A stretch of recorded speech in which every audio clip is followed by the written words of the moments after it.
Ladies and gentlemen, are you ready?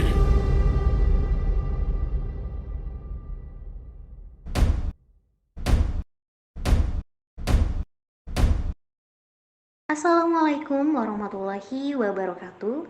Kami dari kelompok 1 yang beranggotakan Astri Suci Rahmadani, Niken Izratul, Nabil Tri Kustanto, Ramadan, Reni Rahayu, Winda Amali Siregar. Baiklah, di video kali ini kami akan menjelaskan mengenai studi kasus.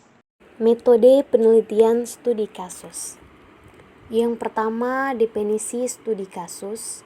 Studi kasus atau penelitian kasus atau case study adalah penelitian tentang status subjek penelitian yang berkenaan dengan suatu fase spesifik atau khas dari keseluruhan personalitas menurut Maxfield pada tahun 1930. Tujuan studi kasus adalah untuk memberikan gambaran secara mendetail tentang latar belakang, sifat-sifat serta karakter-karakter yang khas dari kasus, ataupun status dari individu yang kemudian dari sifat-sifat khas tadi akan dijadikan suatu hal yang bersifat umum. Menurut Surajnath pada tahun 1982, membatasi pendekatan studi kasus sebagai suatu pendekatan dengan memusatkan perhatian pada suatu studi kasus secara intensif dan rinci. Sementara menurut Yin pada tahun 1987 memberikan batasan yang lebih bersifat teknis dengan penekanan pada ciri-cirinya. Menurut Ari, Jacob, dan Rajavich pada tahun 1985 menjelaskan bahwa dalam studi kasus hendaknya peneliti berusaha menguji unit atau individu secara mendalam.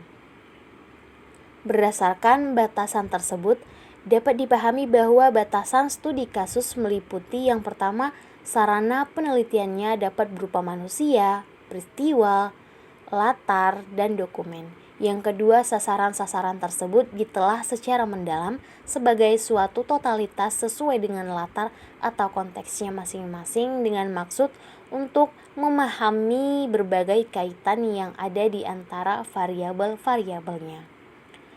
Hasil penelitian studi kasus merupakan suatu generalisasi dari pola-pola kasus yang tipikal dari individu, kelompok, lembaga, dan sebagainya. Tergantung dari tujuannya, ruang lingkup dari studi dapat mencakup segmen atau bagian tertentu untuk mencakup keseluruhan siklus kehidupan dari individu, kelompok, dan sebagainya, baik dalam penekanan terhadap faktor-faktor kasus tertentu atau meliputi keseluruhan faktor-faktor dan fenomena-fenomena. Studi kasus banyak dikerjakan untuk meneliti desa, kota besar, sekelompok manusia, dropout, tahan-tahanan, pemimpin-pemimpin, dan sebagainya. Jika studi kasus ditujukan untuk meneliti kelompok, maka perlu dipisahkan atau disosialisasikan kelompok-kelompok dalam onggokan yang homogen. Yang kedua, metode studi kasus dalam penelitian. Penelitian case study atau penelitian lapangan atau field study dimaksudkan untuk mempelajari secara intensif tentang latar belakang masalah, keadaan, dan posisi atau peristiwa yang sedang berlangsung saat ini, serta interaksi lingkungan unit sosial tertentu yang bersifat apa adanya atau given. Subjek penelitian dapat berupa individu, kelompok, institusi, atau masyarakat. Penelitian case study merupakan studi mendalam mengenai unit sosial tertentu dan hasil penelitian tersebut memberikan gambaran luas serta mendalam mengenai unit sosial tertentu. Subjek yang diteliti relatif terbatas, namun variabel-variabel dan fokus yang diteliti sangat luas dimensinya, menurut Danim pada tahun 2002. Pengertian yang lain, studi kasus bisa berarti metode atau strategi dalam penelitian. Bisa juga berarti hasil dari suatu penelitian sebuah kasus tertentu. Dalam konteks tulisan ini, penulis lebih memfokuskan pada pengertian yang pertama, yaitu sebagai metode penelitian.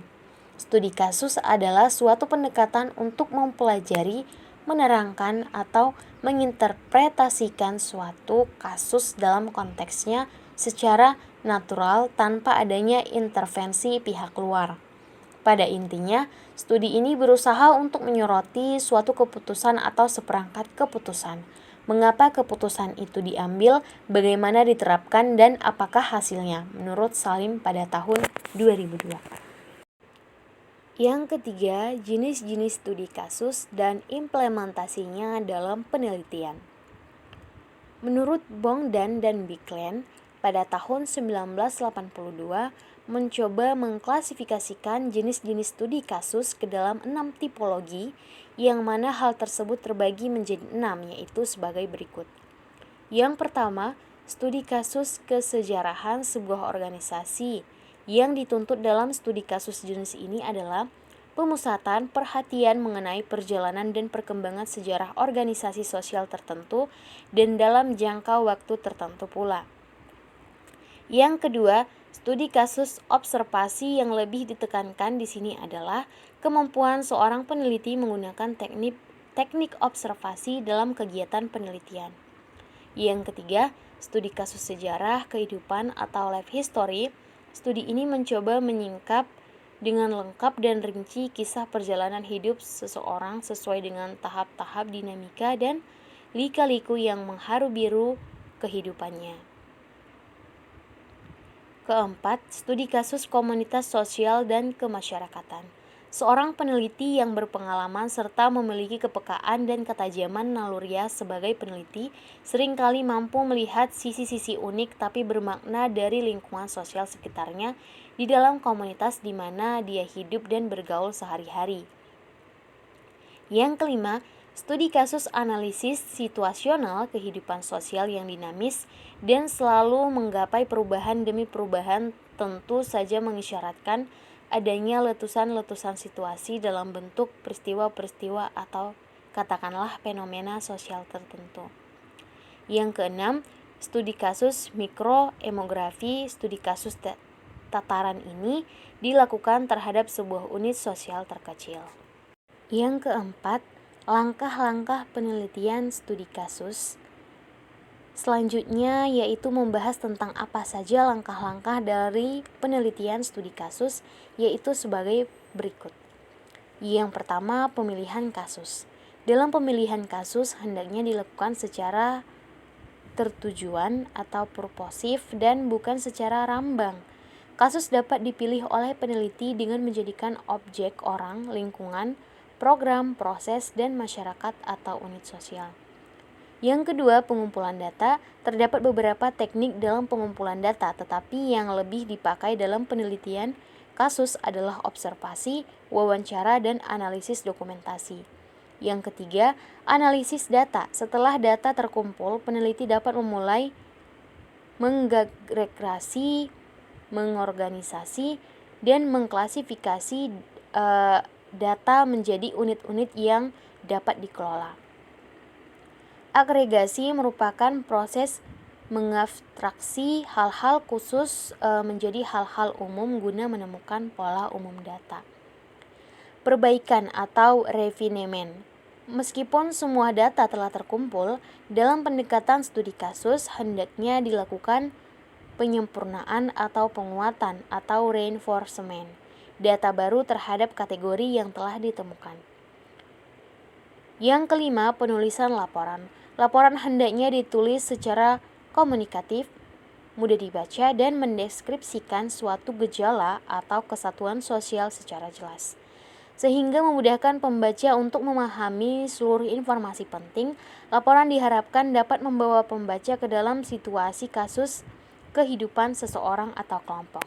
Yang kelima, ciri-ciri studi kasus yang baik. Berikut ini membahas mengenai ciri-ciri studi kasus yang baik, yaitu sebagai berikut.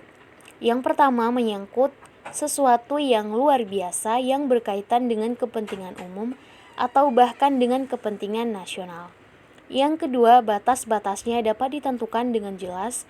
Kelengkapan ini juga ditunjukkan oleh kedalaman dan keluasan data yang digali peneliti dan kasusnya mampu diselesaikan oleh penelitiannya dengan baik dan tepat meskipun dihadang oleh berbagai keterbatasan. Yang ketiga, mampu mengantisipasi berbagai alternatif jawaban dan sudut pandang yang berbeda-beda.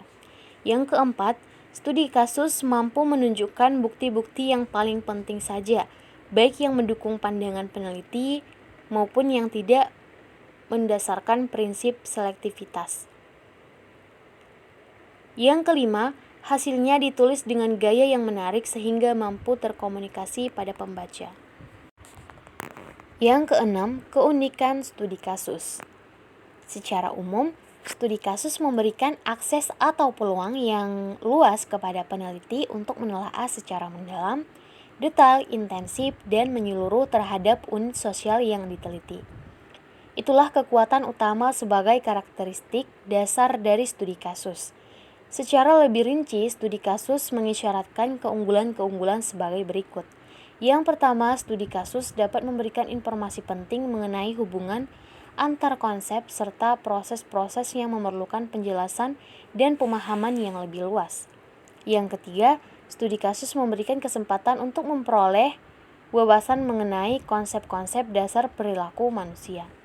Studi kasus dapat menyajikan data-data dan temuan-temuan yang sangat berguna sebagai dasar untuk membangun latar permasalahan bagi perencanaan peneliti yang lebih besar dan mendalam dalam rangka pengembangan ilmu-ilmu sosial.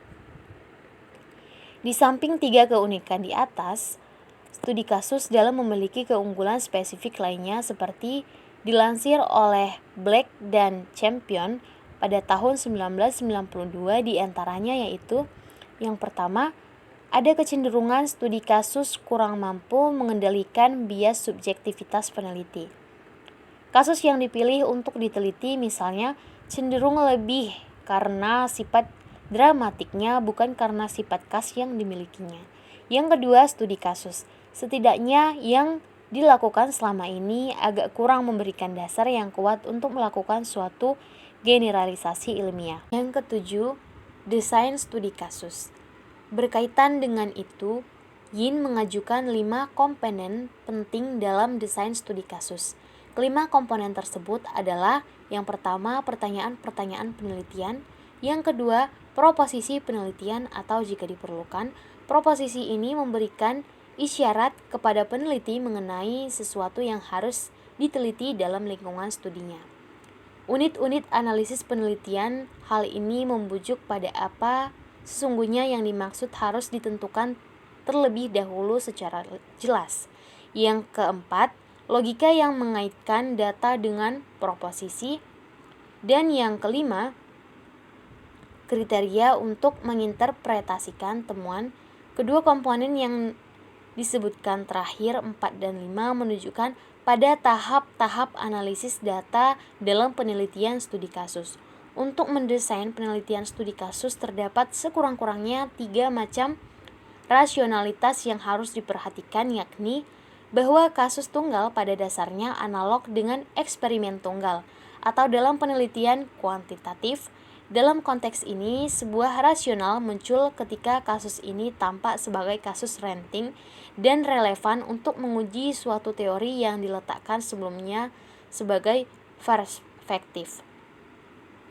Yang kedua, sebuah kasus merefleksikan sesuatu yang ekstrim atau penuh keunikan sehingga menarik dan bermakna untuk ditelusuri. Yang ketiga, sebuah kasus yang dapat dikatakan sebagai kasus penyingkapan.